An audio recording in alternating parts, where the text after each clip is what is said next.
أعوذ بالله من الشيطان الرجيم. بسم الله الرحمن الرحيم. يا أيها الذين آمنوا كونوا قوامين بالقسط شهداء لله ولو على أنفسكم أو الوالدين والأقربين إن يكن غنيا أو فقيرا فالله أولى بهما فلا تتبعوا الهوى أن تعدلوا وإن تلووا أو تعرضوا فإن الله كان بما تعملون خبيرا. اے ایمان والو، اللہ کے لیے گواہی دیتے ہوئے انصاف پر قائم ہو جاؤ، چاہے تمہارے اپنے یا والدین یا رشتہ داروں کے خلاف ہی گواہی ہو. جس پر گواہی دو وہ غنی ہو یا فقیر، بہرحال اللہ ان کے زیادہ قریب ہے. تو نفس کی خواہش کے پیچھے نہ چلو کہ عدل نہ کرو. اگر تم ہیر پھیر کرو یا منہ پھیرو تو اللہ کو تمہارے کاموں کی خبر ہے. کونوا قوامین بالقسط، انصاف پر خوب ہو جاؤ. اس آیت مبارکہ میں عدل اور انصاف کے تقاضا پورا کرنے کا اہتمام کا اہم بیان کیا گیا ہے، اور جو چیزیں آدمی کو ناانصافی کی طرف مائل کرنے کا سبب بن سکتی ہیں ان کو وضاحت کے ساتھ بیان کر دیا کہ یہ چیزیں انصاف کرنے میں آڑے نہ آئیں. اقربا پروری، رشتہ داروں کی طرف داری کرنا، تعلق والوں کی رعایت کرنا، کسی کی امیری کی وجہ سے اس کی حمایت کرنا یا کسی کی غریبی پر ترس کھا کر دوسرے فریق پر زیادتی کر دینا، یہ وہ تمام چیزیں ہیں جو انصاف کے تقاضے پورے کرنے میں رکاوٹ ہیں. ان سب کو شمار کروا کر اللہ تبارک و تعالی نے حکم دیا کہ فیصلہ کرتے ہوئے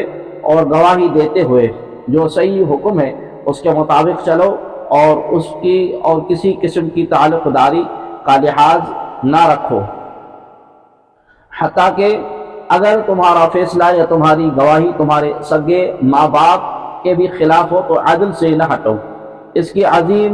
ترین مثال اس حدیث مبارکہ کی روشنی میں ملاحظہ کریں. حضرت سیدہ عائشہ صدیقہ رضی اللہ تعالی عنہا فرماتی ہیں، قبیلہ قریش کی ایک عورت نے چوری کی تو اس کے خاندان والوں نے حضرت اسامہ بن زید رضی اللہ تعالی عنہ کو نبی کریم صلی اللہ علیہ وسلم کی بارگاہ میں سفارش کرنے کے لیے کہا. حضرت اسامہ بن زید رضی اللہ تعالی عنہ نے سفارش کی تو تاجدار رسالت صلی اللہ علیہ وسلم نے ارشاد فرمایا، کیا تم اللہ تبارک و تعالی کی حدوں میں سے ایک حد کے بارے میں سفارش کرتے ہو؟ پھر کھڑے ہوئے اور خطبہ ارشاد فرمایا. پھر فرمایا، تم سے پہلے لوگوں کو اس بات نے ہلاک کیا کہ جب ان میں سے کوئی معزز شخص چوری کرتا تو اسے چھوڑ دیتے، اور جب کوئی کمزور چوری کرتا تو اس پر حد قائم کر دیتے. اللہ تبارک و تعالی کی قسم، اگر فاطمہ بنت محمد صلی اللہ علیہ وسلم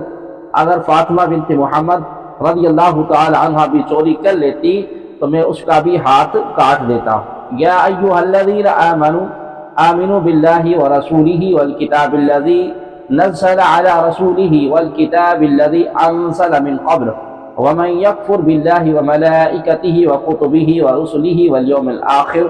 فقد ضل ضلالا بعیدا. اے ایمان والو، اللہ اور اس کے رسول پر اور اس کتاب پر جو اس نے اپنے رسول پر اتاری اور اس کتاب پر جو اس سے پہلے نازل کی، ان سب پر ہمیشہ ایمان رکھو، اور جو اللہ تبارک و تعالی اور اس کے فرشتوں اور اس کے کتابوں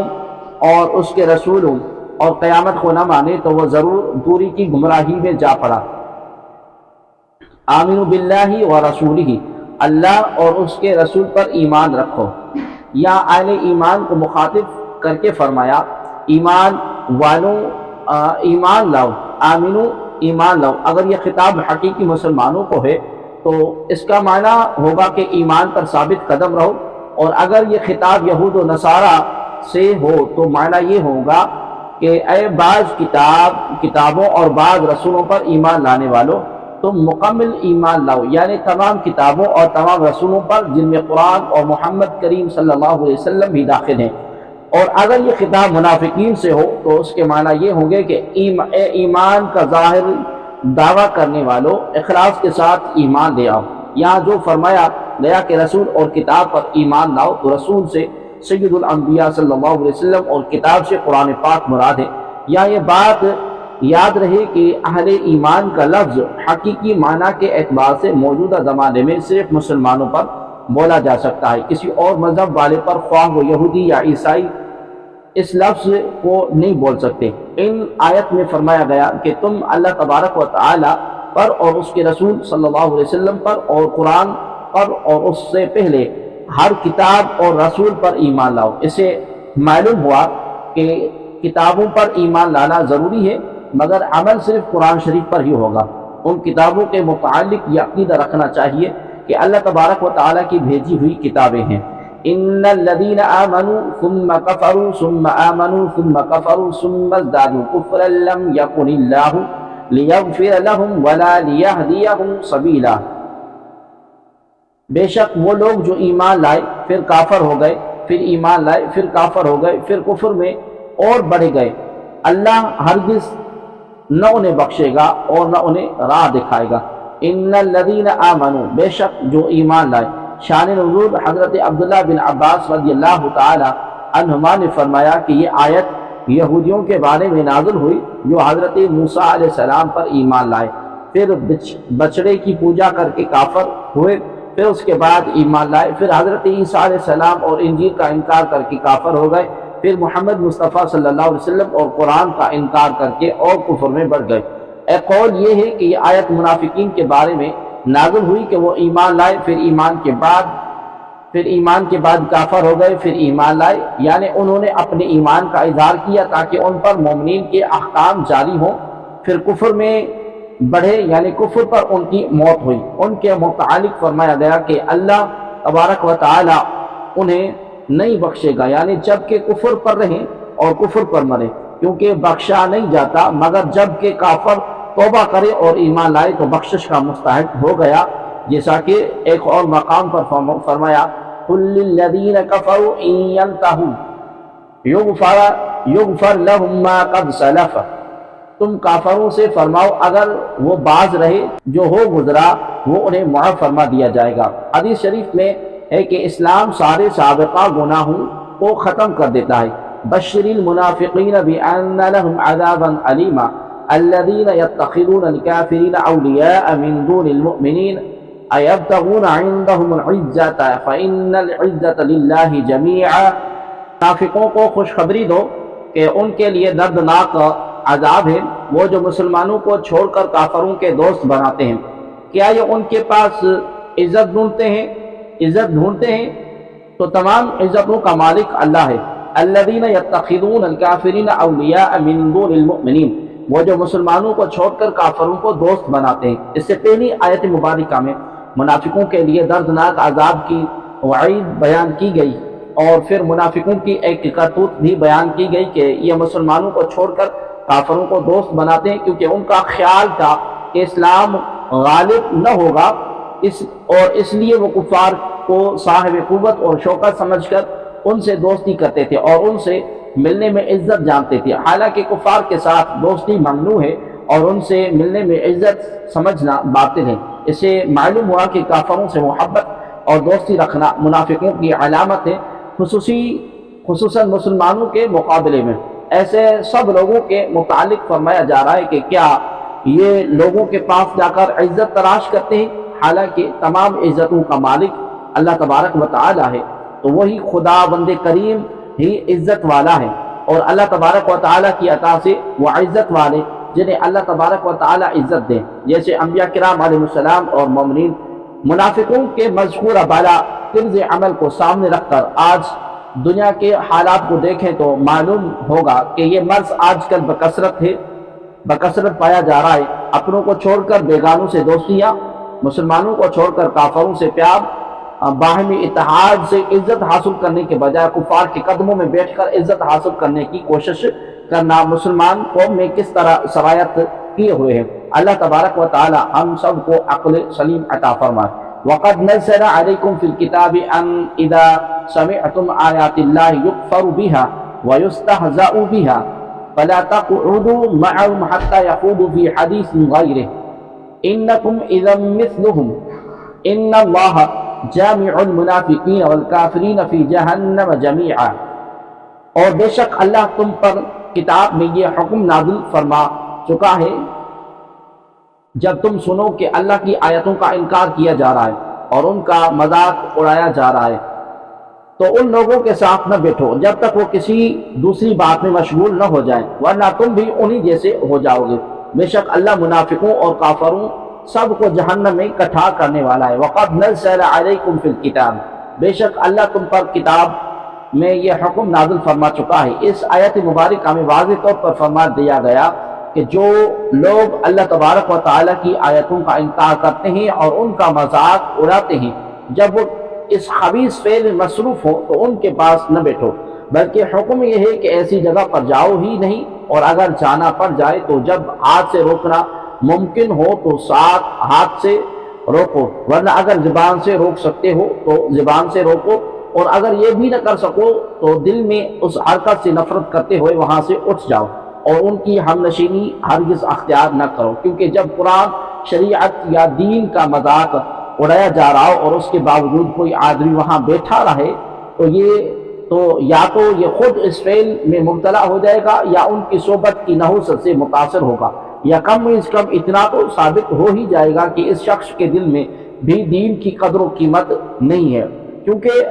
اگر اللہ تبارک و تعالی رسول کریم صلی اللہ علیہ وسلم، قرآن مجید اور دین مبین سے محبت ہوتی تو جہاں ان کا مذاق اڑایا جا رہا ہے وہاں ہرگز نہ بیٹھتا، کیونکہ انسانی فطرت ہے جہاں آدمی کے پیارے کو برا کہا جائے وہاں وہ نہیں بیٹھتا۔ جیسے کسی ماں باپ کو جس جگہ گالی دی جائے وہاں بیٹھنا آدمی برداشت نہیں کر سکتا، تو جب ماں باپ کی توہین اور گالی والی جگہ پر بیٹھنا آدمی کو گوارا نہیں، تو جہاں اللہ تبارک و تعالی اور رسول کریم صلی اللہ علیہ وسلم اور قرآن اور دین کا مذاق اڑایا جا رہا ہو وہاں کوئی مسلمان کیسے بیٹھ سکتا ہے؟ کیا معاذ اللہ تبارک و تعالی اس کی پیارے رسول کریم صلی اللہ علیہ وسلم کی قدر ماں باپ کی بھی برابر نہیں؟ اس آیت سے وہ لوگ سبق حاصل کریں جو فلموں، ڈراموں، گانوں، تھیٹروں، دوستوں کے گپوں اور بد مذاہبوں کی صحبت میں دین کا مذاق اڑتا ہوا دیکھتے ہیں اور پھر بھی وہاں بیٹھتے رہتے ہیں، بلکہ معاذ اللہ ان کے ہاں میں ہاں ملا رہے ہوتے ہیں۔ بری صحبت کے بارے میں احادیث بکثرت ہیں، ان میں سے 5 احادیث ہم یہاں پر عرض کرتے ہیں کہ رسول اللہ صلی اللہ علیہ وسلم نے ارشاد فرمایا، برے ساتھی سے بچو کہ اسی کے ساتھ پہچانا جائے گا، یعنی جیسے لوگوں کے پاس آدمی کی نشست اور برخاست ہوتی ہے لوگ اسے ویسا ہی جانتے ہیں۔ حضرت ابو موسیٰ اشعری رضی اللہ تعالی عنہ سے روایت ہے کہ رسول اکرم صلی اللہ علیہ وسلم نے ارشاد فرمایا، نیک اور برے ہم نشین کی مثال ایسی ہے کہ جیسے ایک کے پاس مشک ہے اور دوسرا دھونک رہا ہے، مشک والا یا تو تجھے مشک ویسے ہی دے گا یا تو اسے خرید لے گا، اور کچھ نہ صحیح تو خوشبو تو آئے گی، اور وہ دوسرا تیرے کپڑے جلا دے گا یا تو اس کی بدبو پائے گا۔ حضرت عبداللہ بن عمر رضی اللہ تعالی عنہما سے روایت ہے کہ رسول اللہ صلی اللہ علیہ وسلم نے فرمایا، جو کسی بد مذہب کو سلام کرے یا اس سے بکشادہ پیشانی ملے یا اسے ایسی بات کے ساتھ اسے پیش آئے جس میں اس کا دل خوش ہو، تو اس نے اس چیز کی تحقیر کی جو اللہ تبارک و تعالی نے محمد کریم صلی اللہ علیہ وسلم پر اتاری۔ حضرت ابو ہریرہ رضی اللہ تعالی عنہ سے روایت ہے کہ رحمت عالم صلی اللہ علیہ وسلم نے ارشاد فرمایا، تم ان سے دور رہو اور وہ تم سے دور رہیں، کہیں وہ تمہیں گمراہ نہ کر دیں اور فتنے میں نہ ڈال دیں۔ حضرت ابو ہریرہ رضی اللہ تعالی عنہ سے روایت ہے کہ رسول اللہ صلی اللہ علیہ وسلم کا فرمان عالی شان ہے، آدمی اپنے دوست کے دین پر ہوتا ہے، لہذا تم میں سے ہر ایک کو چاہیے کہ وہ دیکھے کس سے دوستی کر رہا ہے۔ مولانا معنوی میں فرماتے ہیں صحبت صالحارا صحبت صالح ترا صالح کند، صحبت طالح ترا طالح کند، یعنی اچھے آدمی کی صحبت تجھے اچھا کر دے گی اور برے آدمی کی صحبت تجھے برا بنا دے گی۔ الذین یتربصون بکم فإن كان لكم فتح من الله قالوا ألم نكن معكم وإن كان للكافرين نصيب قالوا ألم نستحوذ عليكم ونمنعكم من المؤمنين فالله يحكم بينكم يوم القيامة وَلَنْ يَجْعَلَ اللَّهُ لِلْكَافِرِينَ عَلَى الْمُؤْمِنِينَ سَبِيلًا۔ اور وہ جو تمہارے اوپر گردش زمانہ کا انتظار کرتے رہتے ہیں، پھر اگر اللہ کی طرف سے تمہیں فتح ملے تو کہتے ہیں کہ کیا ہم تمہارے ساتھ نہ تھے، اور اگر کافروں کے لیے فتح کا حصہ ہو تو ان سے کہتے ہیں کہ کیا ہم تم پر غالب نہ تھے، اور کیا ہم نے مسلمانوں کو تم سے روکے نہ رکھا۔ تو اللہ تمہارے درمیان قیامت کے دن فیصلہ کر دے گا، اور اللہ کافروں کو مسلمانوں پر کوئی راہ نہ دے گا۔ الذین یتربصون بکم، وہ جو تم پر انتظار کرتے ہیں۔ یہاں منافقوں کی حالت کا بیان ہے کہ اے مسلمانوں، یہ منافق تمہارے اوپر گردش زمانہ کے انتظار کرتے ہیں، پھر اگر اللہ تبارک و تعالیٰ کی طرف سے تمہیں فتح ملے تو مسلمانوں سے کہتے ہیں کہ کیا ہم تمہارے ساتھ نہ تھے، لہذا ہمیں مال غنیمت دو، اور اگر کافروں کو فتح نصیب ہو جائے تو ان سے کہتے ہیں کہ کیا ہم تم پر غالب نہ تھے کہ تمہیں پکڑ سکتے تھے، مگر پھر بھی ہم نے تمہیں نہ پکڑا، تمہاری مدد کی، اور ہم نے مسلمانوں کو تم سے روکے رکھا، لہذا ہمارا حصہ دو۔ الغرض منافقوں کی زندگی صرف اپنے مفاد کے گرد گھومتی ہے، وہ کسی کے ساتھ بھی حقیقی طور پر مخلص نہیں ہے۔